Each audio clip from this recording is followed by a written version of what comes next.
Só os irmãos com o Pai do Senhor, amém? Amém. Pode ser sentado, irmãos. Paulinho, me ajuda aí, eu preciso de bastante de você hoje, Paulinho. Me ajuda aí. Glória a Deus. Apocalipse, capítulo 3. Apocalipse, talvez é o 3. E o versículo é o 20. Apocalipse 3, 20, Paulinho. Isso, esse mesmo, Paulinho. Vai lá, meus irmãos. Quem está falando aqui, alguém sabe dizer? É Jesus, não é? É Jesus. E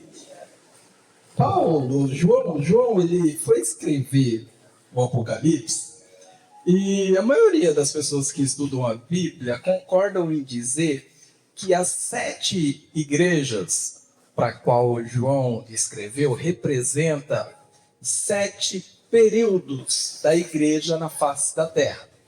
Sendo a igreja de Laodiceia a última igreja, a igreja do arrebatamento, a igreja da qual nós vivemos nos dias de hoje. A primeira igreja era a igreja dos apóstolos, era a igreja dos primeiros cristãos. E aí foi vindo períodos da igreja, e diz a maioria dos estudiosos que essa palavra, a palavra de João à igreja de Laodiceia, se refere ao último período da igreja na face da terra. Se refere a nós, ao nosso tempo. Ao ponto de que, olha o versículo 15. Eu sei as tuas obras, que nem és frio e nem quente. Se a gente olhar para a igreja de Deus, é essa igreja. O crente hoje, ele não é frio, ele não está lá no mundo, mas ele também não vive a sua vida para o evangelho de Deus. Ele meio que consegue se equilibrar em cima do muro, não é? Então, olha como é evidente essa palavra para os nossos dias. Volta ao versículo 20. E o versículo 20 vai dizer, Jesus pega, eis que eu estou à porta e bato. E Jesus está batendo. Então, se Jesus está batendo, ele está do lado de fora. Só que a maioria das pessoas, a maioria de nós, quando lemos esse versículo, nós entendemos que Jesus está do lado de fora da igreja. Eu já até ouvi muitos pregadores falar que Jesus está do lado de fora da igreja batendo para entrar dentro da igreja. Mas o texto não está dizendo isso. Porque o texto está dizendo, eis que eu estou à porta e bato. Se alguém ouvir a minha voz e abrir a porta, eu entrarei até ele e com ele cearei e ele comigo. E o ceiar aqui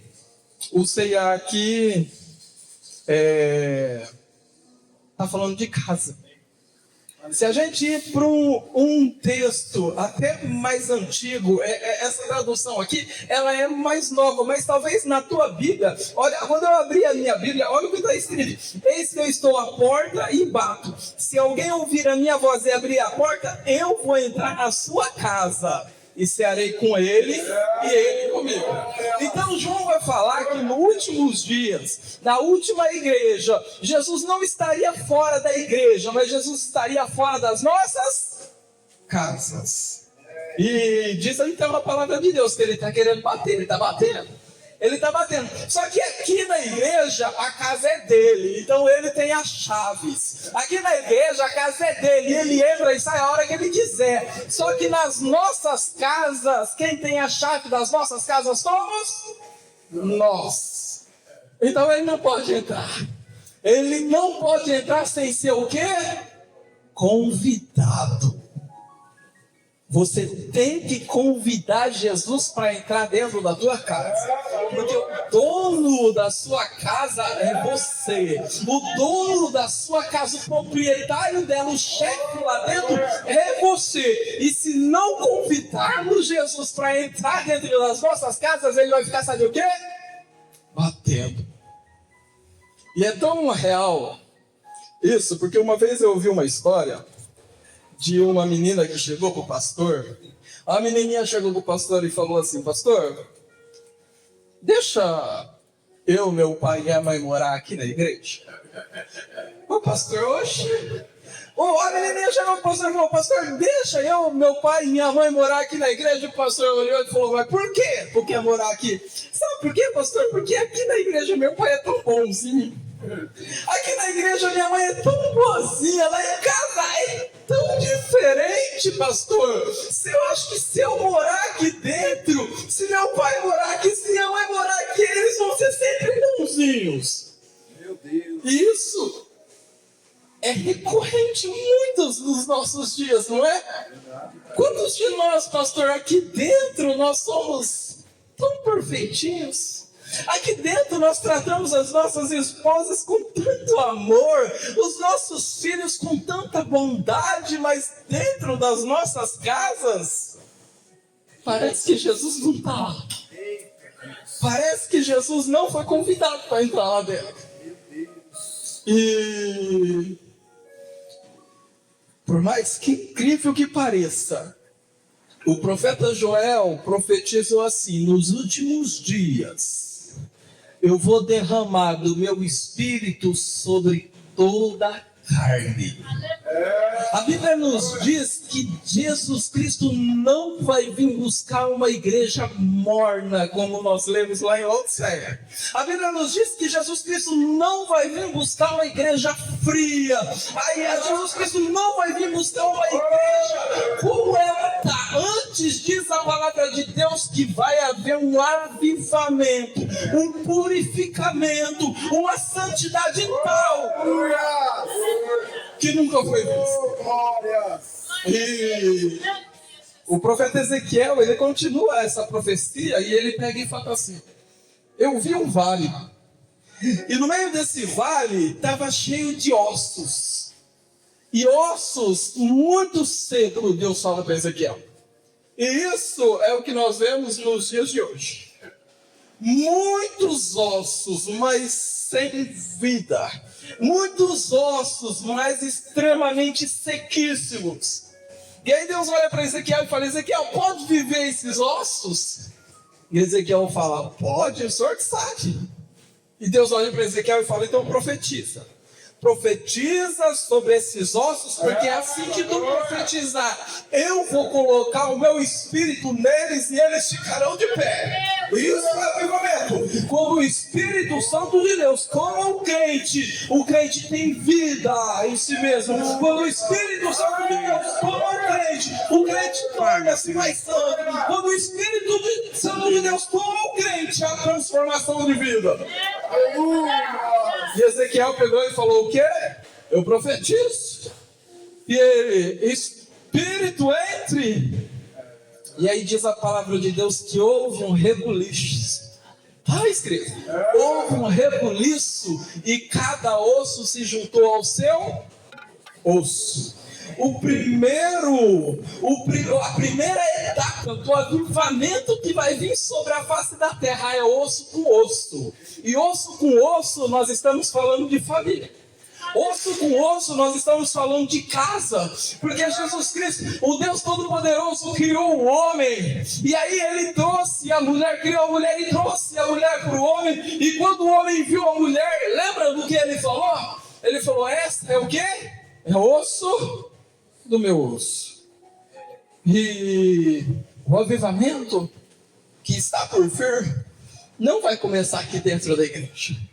O avivamento que está por vir, a purificação dos santos que está por vir, não vai começar dentro da igreja, mas vai começar, sabe aonde? Nas nossas casas.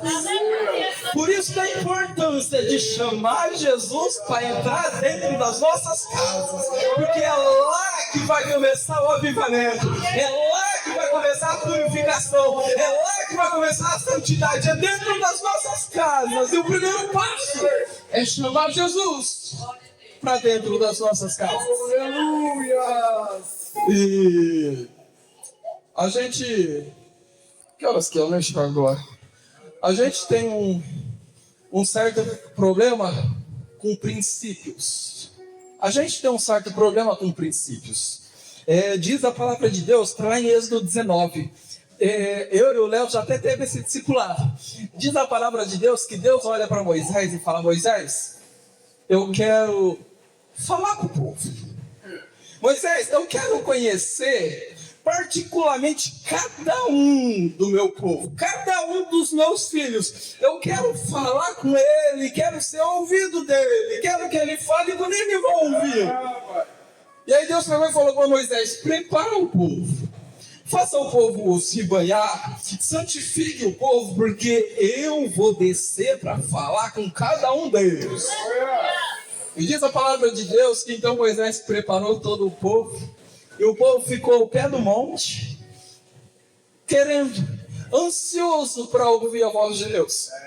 E diz a palavra de Deus que quando Deus desceu sobre o monte, o estrondo foi tão grande, o barulho foi tão grande, o sonido de trovão, de buzina foi tão grande que o povo ficou, sabe o quê? Morrendo de medo. O povo todo saiu correndo. E aí, depois o povo volta para Moisés e fala assim: Moisés, fale Deus contigo e a gente vai ouvir Deus da tua boca, mas não fale Deus conosco diretamente para que não morramos. E a partir daquele momento, a voz, a palavra de Deus começou a ser ouvida por vocês através da pessoa que está aqui. Deus então sempre agora tem que levantar um pregador, tem que levantar um pastor, tem que levantar um palestrante, tem que levantar um ministro para que o povo dele possa ouvir a sua palavra. Mas nem sempre foi assim, e essa não é a vontade original de Deus. Pois a vontade original de Deus é que cada um de nós ouçamos a voz dele diretamente dele. E sabe onde se dá isso? Lá na nossa casa.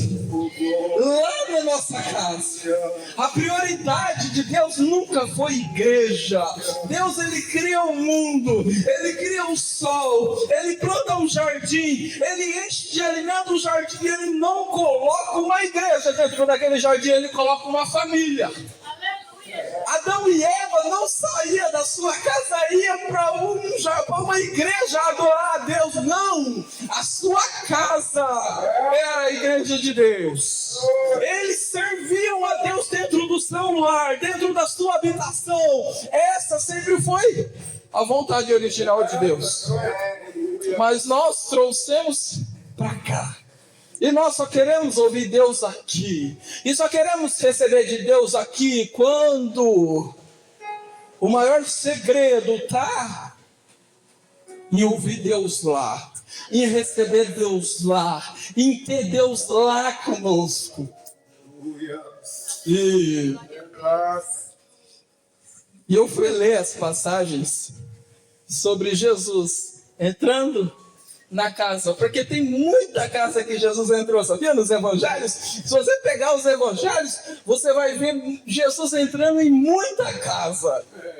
Agora você não vai acreditar, quando Jesus entrava, na maioria das passagens, quando Jesus entrava na casa, sabe o que ele fazia? Alguém me arrisca a dizer? Quando Jesus entrava na casa, nos evangelhos, eu pesquisei em todos os evangelhos aonde Jesus entrou na casa. E sabe o que ressaltou assim aos meus olhos? Foi que quando Jesus entrava na casa, ele procurava se assentar à mesa. Quando Jesus entrava na casa, ele procurava se assentar à mesa.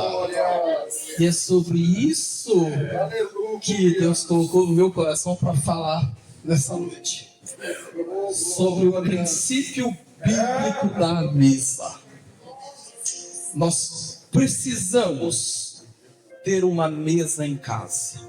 Jesus Cristo olha para Moisés lá no Êxodo e ele fala assim: Moisés, eu quero que tu construa um templo para mim. Eu quero que você construa um tabernáculo para mim. Ô, Moisés, dentro desse tabernáculo eu quero que tu coloque a Arca da Aliança. Tem um simbolismo muito especial para mim. Moisés, eu quero que tu coloque também um altar de incenso para o povo me adorar, orar no altar de incenso. Moisés, eu quero que tu coloque uma pia para o povo se lavar para não entrar sujo dentro do meu templo. Moisés, eu quero que tu coloque um lugar de sacrifício para o povo sacrificar a mim. Eu quero que tu coloque um candelabro para iluminar o templo, mas eu também quero, Moisés, que tu coloque uma mesa dentro do meu templo. Deus falou isso para Moisés. Moisés também olhou para Deus e falou: e Deus, o que eu vou colocar nessa mesa? Deus também falou: eu quero que tu coloque talheres. Está escrito lá no Êxodo: põe talheres em cima dessa mesa. Moisés, o que mais? Oh, Deus, o que mais é para colocar? Eu quero que tu coloque copos, vasilhas, coloque também pães em cima dessa mesa. Moisés olha para Deus e fala: mas isso daí é o que eu tenho lá na minha casa. E Deus com certeza deve ter falado para Moisés: e por isso que eu estou pedindo para tu colocar para servir de exemplo, porque todas as nossas casas tem que ter uma mesa. Porque Jesus vai entrar e vai se assentar, sabe aonde? Na mesa. Sabe por quê? A Luciane leu: prepara-se uma mesa perante mim, na presença dos meus inimigos. A mesa é lugar de reconciliação. A mesa é lugar de reconciliação. A mesa traz a reconciliação. Se você tem um problema com seu irmão, chame ele para um almoço e se assenta à mesa com ele para você ver como não é resolvido. Se você está com um problema com seu esposo, se você está com um problema com a sua esposa, com os seus filhos, faça uma ceia, faça um almoço e chame e se assenta à mesa para você ver como se resolve a situação. Porque a mesa é lugar de reconciliação. O Salmo tem outro. Põe o Salmo 128 aí, Paulinho. Salmo 128. O versículo é o 3. A tua mulher, ó o salmista, será como um videira frutífera aos lados da tua casa, e os teus filhos como plantas de oliveira à roda da tua mesa. Plantas de oliveira. Que a oliveira produzia o azeite. O azeite era o que trazia luz. O azeite, não existia essas luzes. O azeite era quem iluminava. Iluminação, os nossos filhos vão ter, sabe aonde? A roda da mesa. Sentado à mesa. Sabia que os nossos filhos estão sendo atacados por Satanás dentro dessas escolas? Sabia que os nossos filhos estão sendo atacados por Satanás em toda parte, por esses celulares? E é no momento da mesa que nós temos a oportunidade deles nos abrir conosco e nós direcionarmos eles para os caminhos que tem que ser direcionados. É no momento da mesa, onde eu tiro tudo e eu pego e falo: filho, como foi a escola hoje? Filha, o que se passou na escola hoje? Teve algum caos? Teve algum acontecido que tu quer me dizer? E é lá, a mesa, que ele vai se abrir para você e você vai saber instruí-lo da maneira correta. Põe no Atos 16 aí, Paulinho. Atos 16, essa passagem é muito conhecida, lembra? Paulo e Silas está pregando, e aí ele é preso, perto da meia-noite eles oram e cantam, e aí acontece o quê? Um terremoto, não é? E aí o carcereiro, as prisões todas se abrem, o carcereiro: vou me matar, porque os presos todos fugiram. Paulo fala: ninguém fugiu, aconteceu isso porque eu quero te apresentar, sabe quem? Eu quero te apresentar Jesus. E aí diz a palavra de Deus, Paulo 16, Atos 16, 14, Paulinho. Atos 16, 14. Não, 34, desculpa. 34, Paulinho, 34. E aí o carcereiro, olha o que o carcereiro faz. O carcereiro leva Paulo à sua casa e põe ele assentado à mesa e se alegra com todos da sua casa, crendo em Deus. É na mesa que nós contamos os milagres que Deus fez para nós com os nossos filhos. É na mesa que nós contamos os milagres que Deus fez com nós para os nossos filhos. É na mesa que nós contamos as histórias bíblicas. Nós terceirizamos isso para a professorinha da escola bíblica, para a professorinha das crianças. Isso está errado. Quem tem que ensinar de Jesus para as nossas crianças somos nós, os pais, o pai e a mãe, que são os pastores dos filhos. E nós terceirizamos isso para a professora das crianças, mas é a mesa que Jesus quer que nós ensine. Que Davi matou um gigante, que Jonas foi engolido por um grande peixe, que Jesus morreu na cruz do Calvário. Isso é papel dos pais. E a Bíblia nos ensina que o local e o horário é no momento da refeição, é no momento da mesa. E a gente nem foi para os evangelhos e já acabou o tempo. Mas se nós entrarmos para os evangelhos, Jesus Cristo foi o homem que mais se assentou à mesa. Se nós lermos toda a Bíblia, Jesus Cristo é o homem mencionado que mais se sentou à mesa. E diz a palavra de Deus, põe lá, Paulinho, 3:20 de Apocalipse: eis que estou à porta, batendo. Eu não estou na porta da igreja, eu estou na porta da tua casa. Abre, me convida para entrar. E como que eu te convido para entrar? Coloca uma mesa lá para você ver se eu não vou estar no meio de vocês. Na hora da refeição, esqueça tudo, esqueça celular, esqueça a televisão e tire um tempo para ficar em família. Tire um tempo para celebrar eu junto com vocês. E eu vou estar lá dentro de vossas casas. E eu vou estar ceando contigo. E eu vou estar transformando a tua vida, a tua família, cuidando dos seus. Ele está à porta. Ele está à porta batendo. E se a gente convidar ele e colocar uma mesa para ele, ele vai se assentar à mesa e vai cear conosco. E vai cear conosco. Aleluia!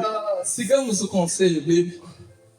Botamos nós uma mesa dentro de casa e tiramos um tempo todos os dias, porque você vai ver como vai surtir efeito, como vai ser transformada as nossas vidas, a vida da nossa família, a vida dos nossos filhos, a vida dos nossos relacionamentos. Amém? Quando esse homem aqui assumiu aqui, quando esse homem aqui assumiu aqui, eu falei, eu não conheço, eu quero conhecer. O que eu fiz? A primeira coisa que eu fiz, eu cheguei para ele, abracei ele e falei, tô marcando um jantar lá em casa. Vamos para lá. E coloquei ele na mesa, por quê? Porque é na mesa que nós nos conhecemos. Há uma grande importância neste tão pequena mobília que Deus ordenou antes dos séculos para transformar as nossas vidas. Amém? Ele quer entrar dentro de nossas casas. Amém? Essa oportunidade de empolgação.